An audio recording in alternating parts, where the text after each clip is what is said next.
Welcome, everyone. It is 10:30. We are going to wait one full minute to get everyone a chance to find the right calendar invite and click into it and find us. And then we will get started.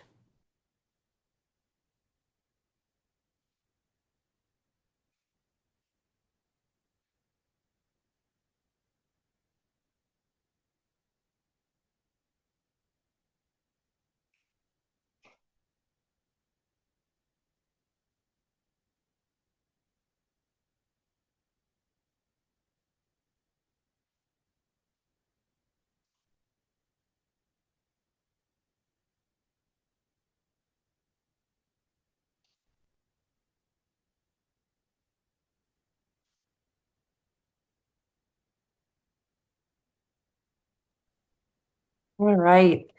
Welcome, everyone, to our half-day MI OER Leadership Summit. This is one of the sessions for the 10:30 to 11:30 time frame. And we're excited that you're here to learn together. I would love to invite, or I would love to introduce our speaker today, who's going to run us through this workshop. So, Raya has been the librarian for the Education, Health, and Human Services at Dearborn for the past 9 years and has been involved with leading OER efforts in the library and on campus since 2016. She and I are both on the Michigan OER Network Steering Committee as well. And before she was at Dearborn, she was a K through 12 librarian for 5 years. So we look forward to learning from you, Raya, and I will take it away. Thank you so much, Lauren. Welcome, everybody. Thank you for joining us this morning. This is Finding OER, How to Do a Faculty Consultation, hopefully the session you intended to be at. And I'm going to get started by just saying Lauren introduced me. I am the librarian for Education, Health, and Human Services at U of M Dearborn, as mentioned, and I've been involved in OER. I got a little bit into it in my K-12 era.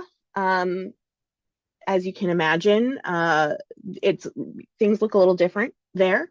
But I was asked to become part of our OER task force in 2016, which ended up becoming a committee and was at one point a working group in between there. We've done a lot of different things.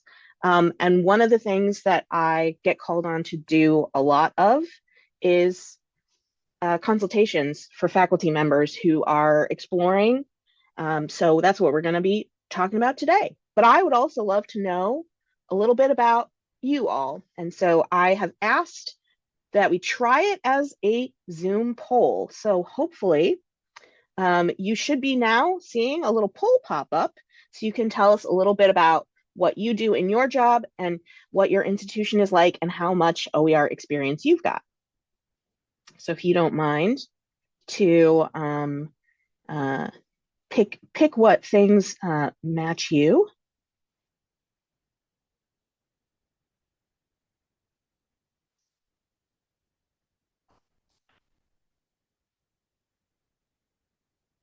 Give it one more minute just in case. I think we've got everybody.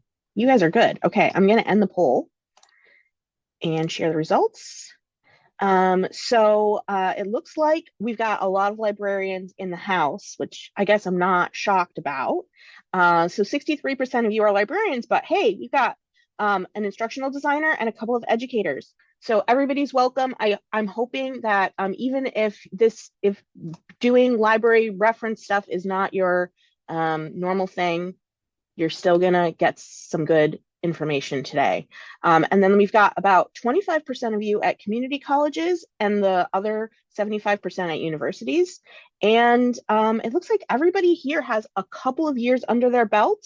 So we've got some people with 3 or 4 years and a couple of people with more than 5. So awesome. Thank you for coming. And like I said, even if you've done these kinds of consultations before, maybe you'll come away with some thoughts or ideas. All right. I love to do an overview of what we're going to talk about. So I've broken this process into 4 steps. and we're gonna go through them. I will say that maybe I'm gonna ask Lauren to put the slide and document link in the chat one more time. But you can go make yourself a copy of these slides and or the sort of text version of them with just like, handy links and things without all the graphics. So step one, intake and info gathering. This is where before you start actually searching, you get the information that you need in order to do an effective search. Step two, probably the reason you're all here, is to actually do the search, talking about some tools that I think will be really useful for you.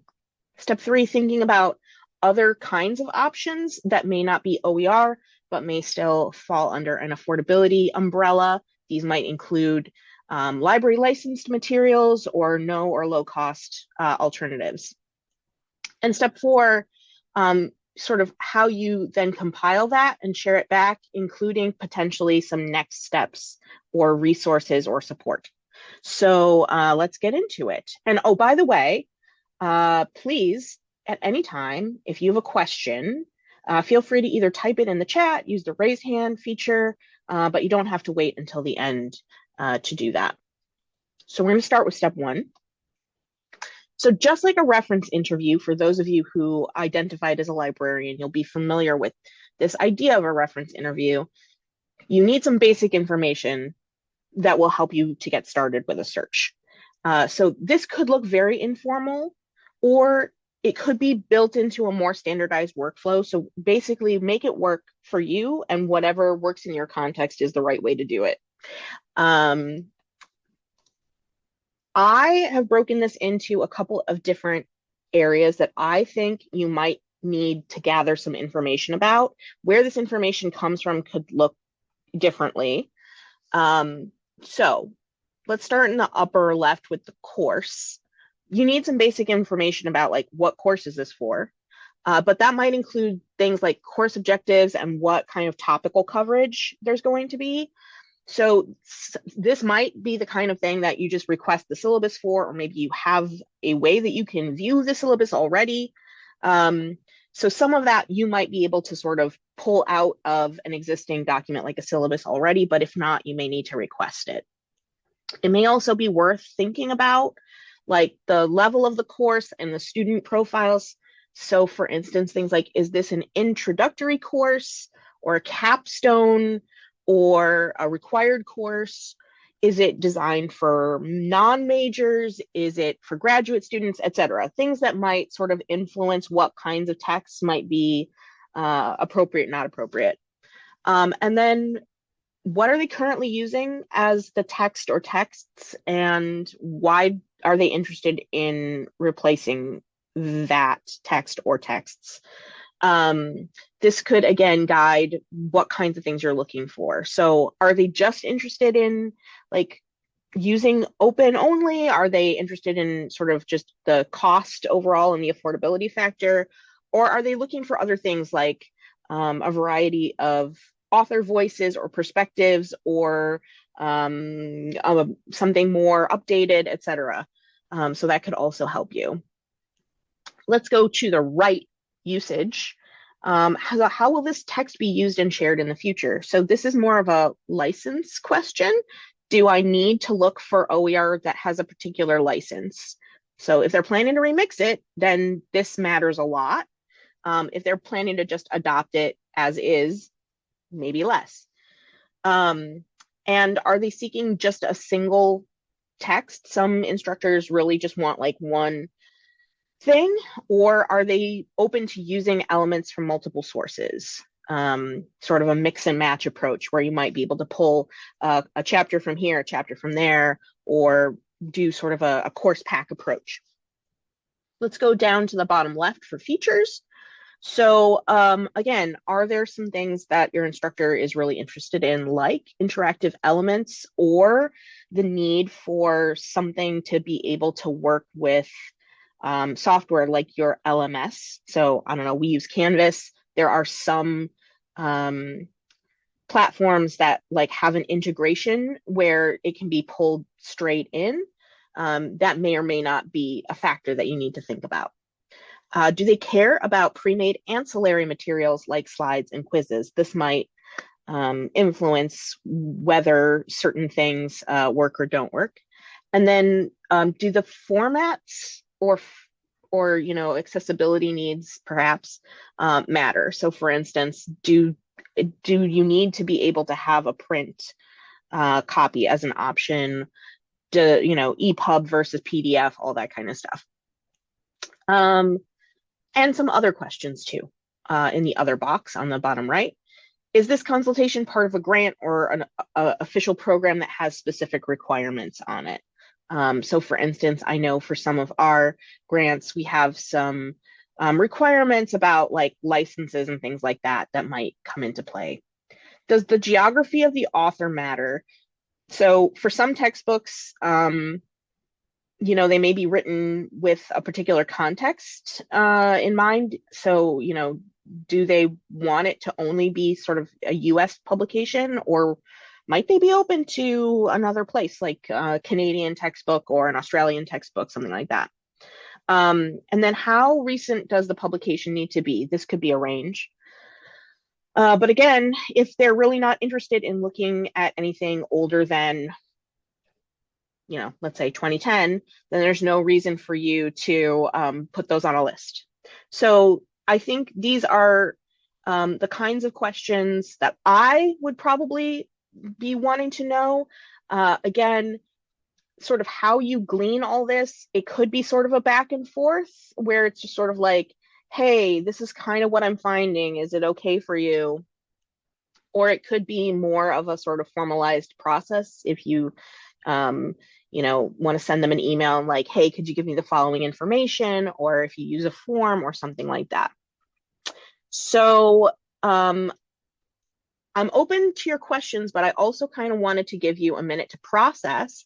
And so I'm going to give you 3 minutes to just jot down what you think you would want to ask. What kinds of information would be relevant for you to know in your context if you were helping someone find OER?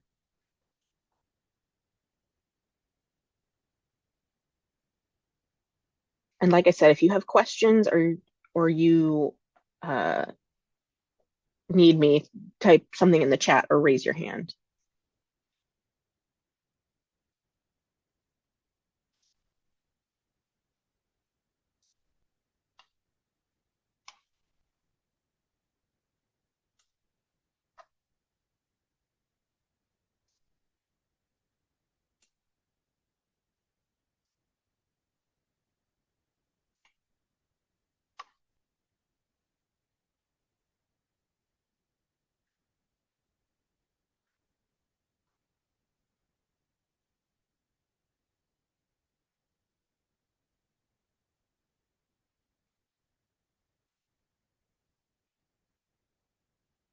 Okay. While you're all doing that, I do see the question. I'll get to it in just a minute.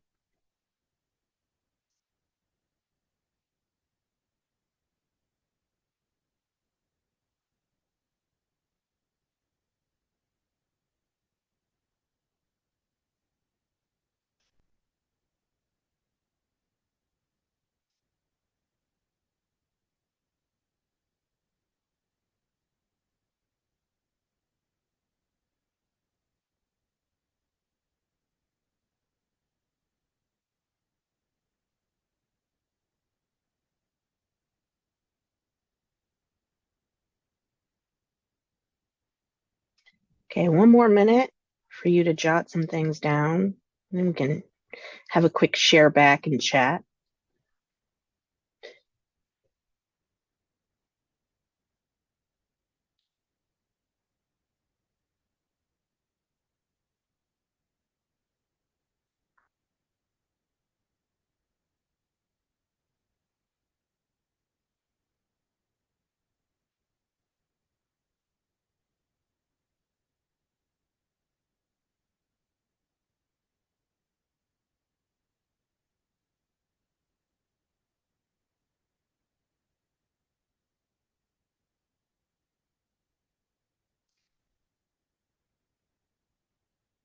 Okay, I'm going to bring us back together. Hopefully you had a minute to think through what kinds of things you would want to know, I want to answer the question from Lauren in the chat, which was, how often do folks list as mandatory in their interview with me that the text has existing ancillary materials?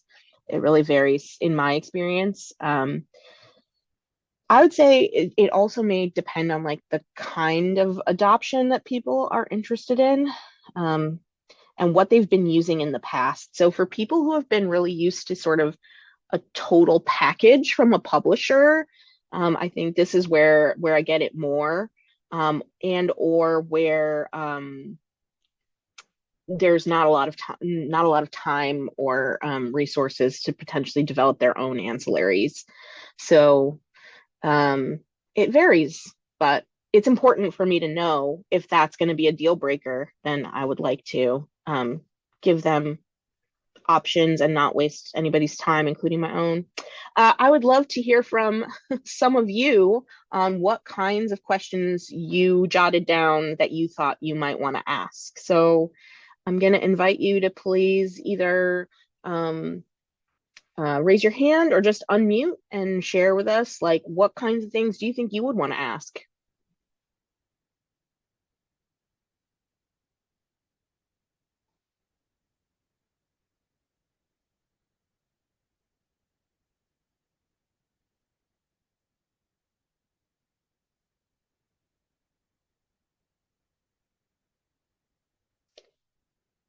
What are they currently using? Yeah, absolutely. I think it's helpful to get a sense of what they're currently using. Um, I try to, as much as I can, take a look at that and see what would be a good replacement.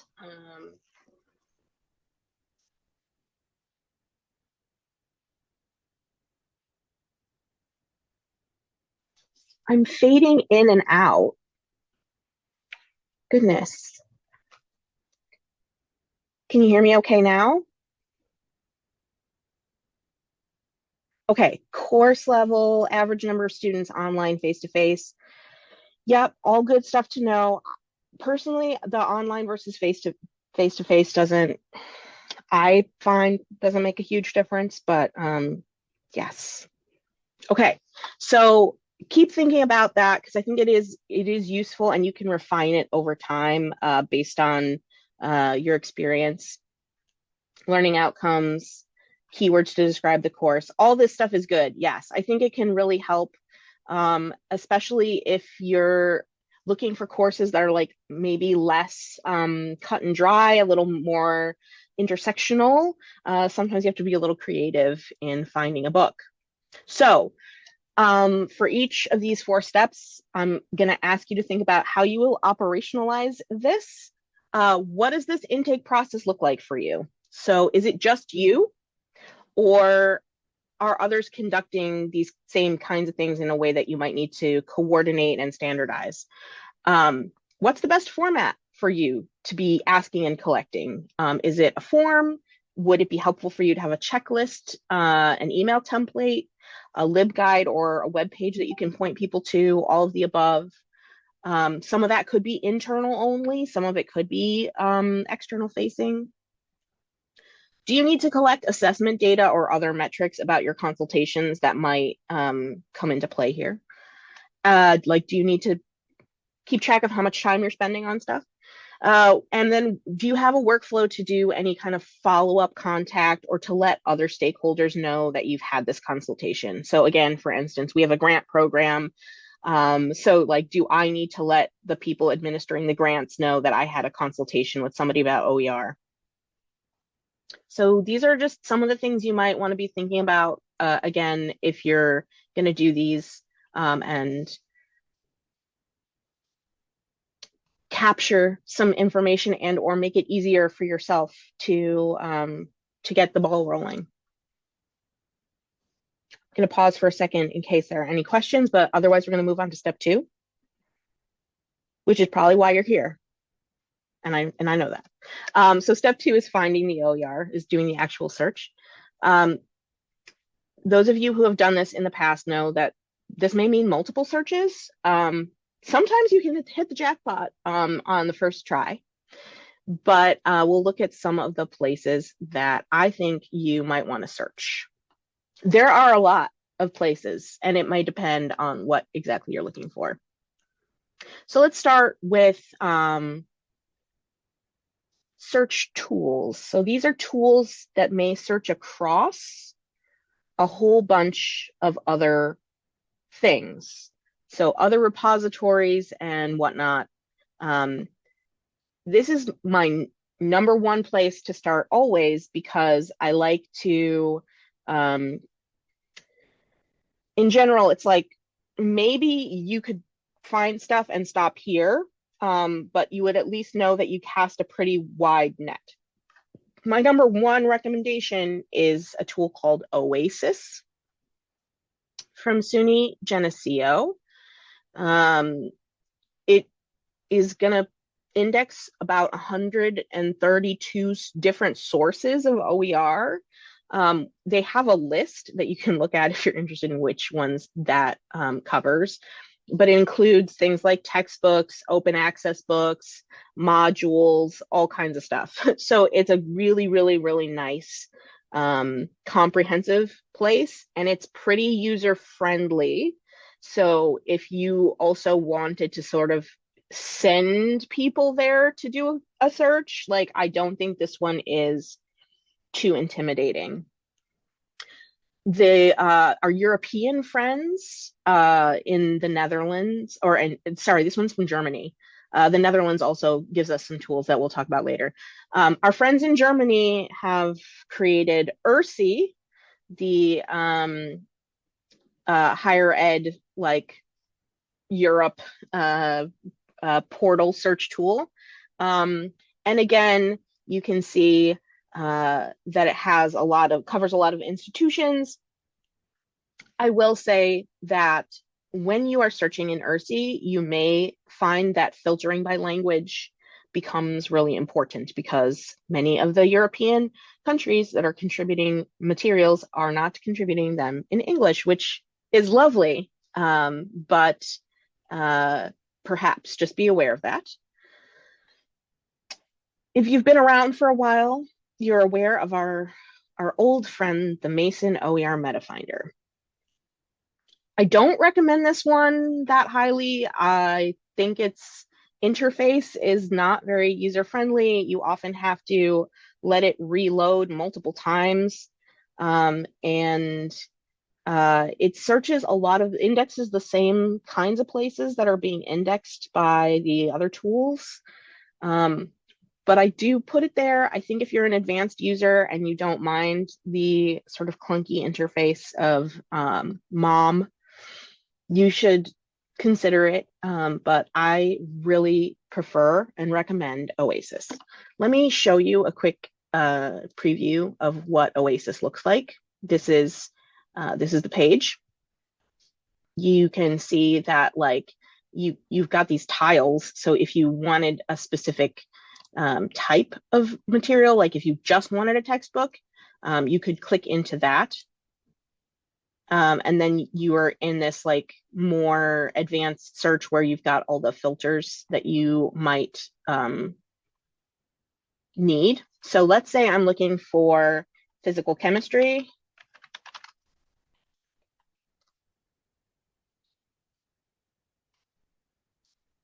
I can limit to textbooks, and then you'll see that you've got results.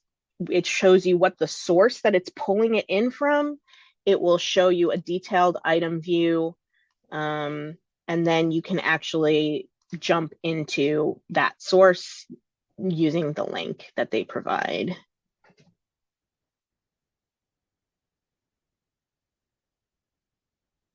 And a bunch of these are going to LibreTexts, but they will link to all kinds of different things. So let's just say I want healthcare.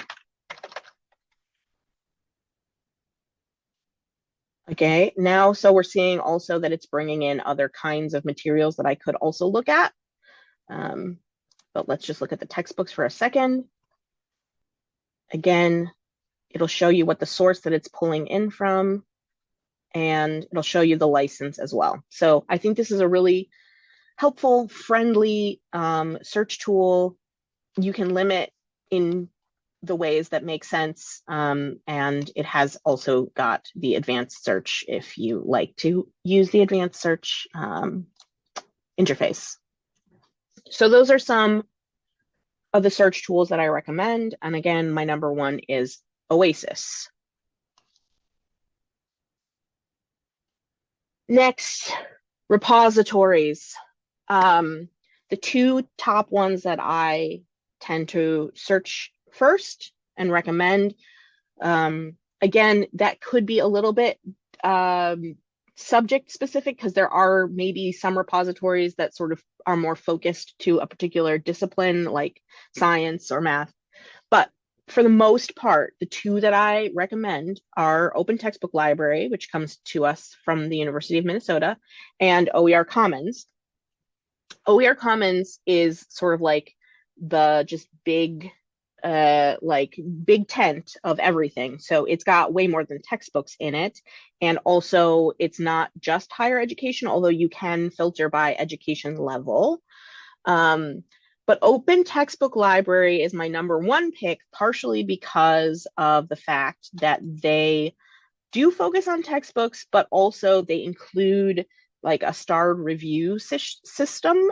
You can browse by subject if you like. So for instance, if I just wanted to look at early childhood, I can sort of do a browse, but also I can search.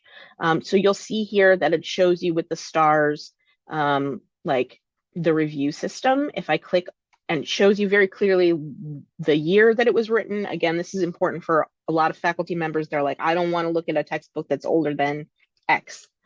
So you'll see here, again, it'll show you formats available, the license, the table of contents.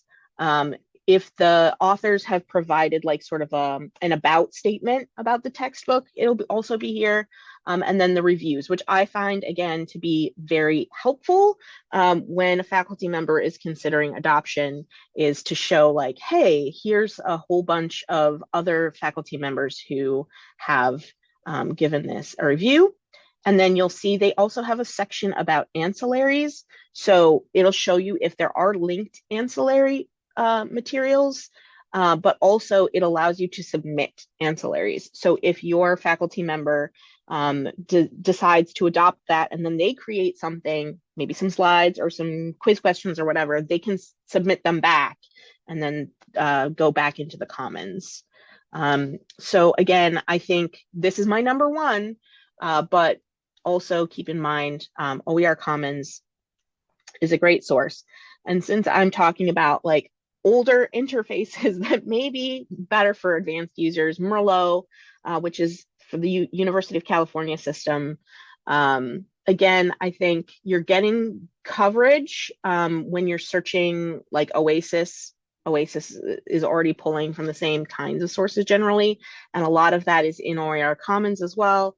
So, you know, your mileage may vary, but if you're interested, you can also do the search in Merlot.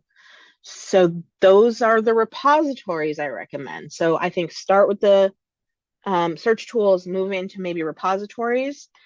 This takes us into open access books. So these tend to be less textbook, more monograph, but especially if you're interested in certain like topic areas, or you're more looking at a course pack approach where you might be willing to take chapters from different sources and sort of like build your own textbook. I think there can be a gold mine here. So the number one recommendation on this is the Directory of Open Access Books, or DOAB. This comes to us from the National Library in The Hague in the Netherlands. It's hands down the best place to search for anything open access. I have tested it. There's a whole bunch of other portals that like let you have access to like small snippets of open access books that come from like a particular press or group of presses. but DOAB is already indexing them. So I kind of feel like, again, you could do a million small searches, but why not just do one big one? Internet Archive is sort of my number two. They have a couple of different things going on Archive. They have, public domain books. They have open access books, and then they also have like a sort of controlled digital lending thing going on, and that's all searchable through the same interface. So I think it's a little bit of a less friendly search, but it is fairly comprehensive. And I'll also say that if you're looking for public domain books, especially for maybe like a literature course or a history course, I would also take a peek at Project Gutenberg. They specialize in public domain books. I'll show you DOAB. So again, you'll see that they have sort of categories. So you may want to browse, but I think the search is good. So if I'm looking for a book on urban studies, watch it be really slow because you're all waiting for it to load. What's nice is that, again, it's going to show you the year when you go into the actual record for the item. You'll see that you get a lot more information, including keywords, the DOI, the publisher, publication date and place, and the license information that is associated with that thing. And then you can add it to your list. So again, for open access books, like scholarly monographs that are open access, DOAB. Okay, one more that I wanted to talk about is sort of like in this other category. I didn't know exactly where to put them. So I talked about how OASIS is great because it indexes like across all these things. Well, there's one thing that isn't indexed really by the other stuff. Some of it might be discoverable through Open Textbook Library, but I think it's worth a standalone search. And that is Pressbooks Directory. So the idea here is that it is only books on the Pressbooks platform, but sometimes this surfaces things that aren't easily discoverable in the other ways. And Pressbooks is a fairly popular platform for textbook publishing, so I think this is worth a search, and I'll show you what that looks like. So again, they have some categories here that they highlight. So if you're particularly interested in, for instance, interactive content, you might want to take a look at what's in there, like interactive OER. They've got sort of a high enrollment, et cetera, et cetera. However, if you scroll down a little bit, you'll see that they have a full searchable interface here. So you can do all the filtering. Again, if you're interested in those H5P like interactives, this is a good search for that. Or if you want to search by license, et cetera. So let me think here. If I'm interested in nursing, maybe I want to search by the publication date. So let's just say from 2020.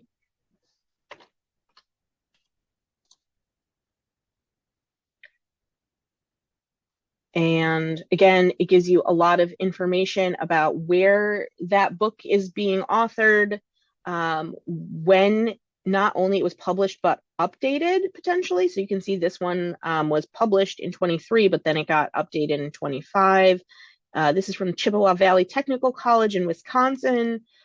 You can go in and see more if you click on the actual book. And you can see that this one has 17 interactive activities in it. This is then going to link me into the actual book. So I really like doing a search in Pressbooks directory as like a supplement to some of the other things. I also really like occasionally just uh, seeing what other places might be adopting for a subject area. And for this, I can recommend the Open Education Resources Initiative out of University of California, and they have put together this nice open educational resources by discipline. So I could basically say, okay, for any of these things, um, let's do English and literature. Um, what kinds of resources might there be? And they've got it sort of nicely broken out. So they've aligned this to their curriculum, but it could still be really helpful to say, oh yeah, okay, here's a world literature class. We have a world literature class. What are they sort of adopting over there? And then again, you can maybe get clued into some additional things you might want to have a look at, or to be able to say, hey, this is what they're using at this place or that place. Okay. That was a lot of information that I just threw at you. So I'm going to give you a little bit of time to poke around on your own. And what I'd love for you to do is to check out at least two tools. And if you've been at this for a while, you may want to focus on ones that you either haven't used before or the ones that most interest you and that you feel most drawn to. So I know it's going to be a little bit awkward to have some quiet, but have at it. Go have an exploration. Um, and I will say all of if you've got the text document open, then the links are really easily laid out there and also in the slides. So maybe Lauren, I don't know, can you drop the links in one more time so people can have those handy? And then if you have questions while people are searching or if anything comes up, feel free to either type in the chat or just unmute and ask. Go forth and play.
All right, I know I said 10 minutes, but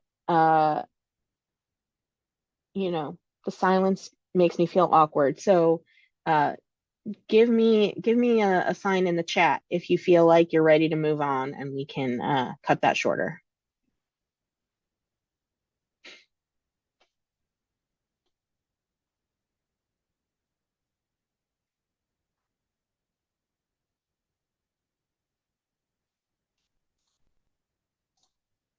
Yeah, okay. I'm seeing a couple of people are pretty ready. Let's keep going. You have plenty of time to play on your own. Again, operationalizing this search step. What does this search process look like for you? Again, is it just you, or are you potentially offering this as a service that you want to do more standardization for? What's the best format for you personally or for your group of people who might be doing this? Is it a checklist? Is it some kind of a template, whether that's an email template, a document template, all of the above? And then what kinds of information would you want to be capturing about the resources that you're finding? So is it just a link to the item? Is it like some specifics, like year of publication, brief descriptions, what institution it came from, et cetera, et cetera? Like what do you think would be relevant so that you're capturing that as you go, um, or pulling it into some kind of um, documented template. I often do this very informally and just sort of like, you know, throw it into a document as I go, and then I sort of format it later. Again, these just might be some things to think about, like what does your process look like? All right, step 3 is the affordability umbrella, right? So you've maybe just looked for open, but what about affordable? So library licensed options. Um, Obviously, you know how to search your own collection, but also potentially you could add beyond that if you feel called to do that. Are there just like lower cost possibilities? Or are there things that you could purchase that you don't currently own that you want to sort of like slide in there? So I always think about this again as, you know, students are paying for access to our collection as part of their tuition. And also, how can we leverage consortial relationships to provide things? So the example that I'm going to give you is that MCLS created this consortium called OMIA. They have a Libby Overdrive academic shared thing. Um, and so like that's a lower cost way to sort of maybe provide um, certain types of books, academic books. Um, there may also be ways that you already have access to academic press titles through some kind of consortial relationship that your institution has. So I know there's often like reciprocity between presses that are that can be nice. And then I'll also say, don't forget about Go Open Michigan, which is like part of OER Commons, but has its own microsite. And don't forget about the Michigan Electronic Library and our ability to do some resource sharing that way. So think potentially also about how you could leverage the consortium. As some other things you could offer, I really want to plug the alternative textbooks LibGuide that EMU has created. Kate Pitsley Souza, who's here, shout out. Thank you for sharing this with me. It's a great resource. It lists a lot of other sources of affordable texts that you might want to explore, including some lower cost publishers. I also found a really good site through Florida State, which is, they call it Affordability Counts, and they have some additional, like maybe not as traditional, but not free either, publishers, including Flat World and some others. So if this is a thing that you want to sort of put on the platter, and say, here are some other things if like none of that works for you, like maybe more affordable, like if we can take a step in that direction. So, would you additionally consult on affordable options, even if they're not OER? So again, like I said, you may want to offer some library license titles that you already have in your collection that could be considered for adoption. Um, Maybe you want to search what you might be able to add to your collection and say, we could get an unlimited license for this book, or this book, if that's a way you are allowed to go or could go. And then potentially other options that might be affordable or low cost as alternatives. So this isn't a completely optional step. Perhaps you really want to just be like, this is an OER consultation, but I like to sort of be comprehensive and say, like, here, I'm putting all your options on the table. So I'm just going to pause in case there are questions. I feel like I'm really flying through. But step 4 is basically present everything that you found. So offer it back up. And I want to say, in with this step, also potentially sort of building in the next steps or the support that might be available if they want to go forward with something. So what might be on offer? So making a list, I just have a few thoughts. This is totally up to you, but I think it's nice if it's not just an email, that if it's a sort of a separate document, you could keep it as a future resource, even if it's just for yourself to look back at. And then you could then copy and paste it into an email, that's fine, or you could share a link to the document. Um, I tend to believe that people lose steam as the document gets really long. So I try to put the most important content at the top, the things that I really, really want them to see first. So I do personally do a little bit of prioritization of what I think might be the best matches based on the information that they gave me. And I sort of put those way at the top. You may, if you're finding a lot, depending on the category or the type of course, you may want to limit and just say, here were the best 5 that I found in each category, but there's more. If you don't like those, I can give you more. I tend to want to be consistent. So whatever information that I'm providing for items like title, year of publication, what formats it's available in, those kinds of things, I try to want to make sure that I'm doing that consistently as I go through my item types, and that I'm linking with the best possible link for them. Because occasionally the same item is available using multiple links from different repositories or whatnot. So I try to get them the best, most direct link to where I think the item is actually living, and not just like a redirect to a redirect to a redirect. That's just me. So your mileage may vary here, but think about as you're making your list to share, like what's the best way for you to share that, and also to save it for yourself as a future resource. So operationalizing it, do you have a workflow for following up after your consultation is over? So again, it may take them a few weeks to do the evaluation of all these things that I've sent them to look at. They may not be ready to do it. Like, they may be having the consultation with me now, but they may be like, I'm going to look at this over the summer. Do I have a way to sort of make sure that I'm following up with them at the right time to say, like, hey, just checking in, what's going on? Do you need anything?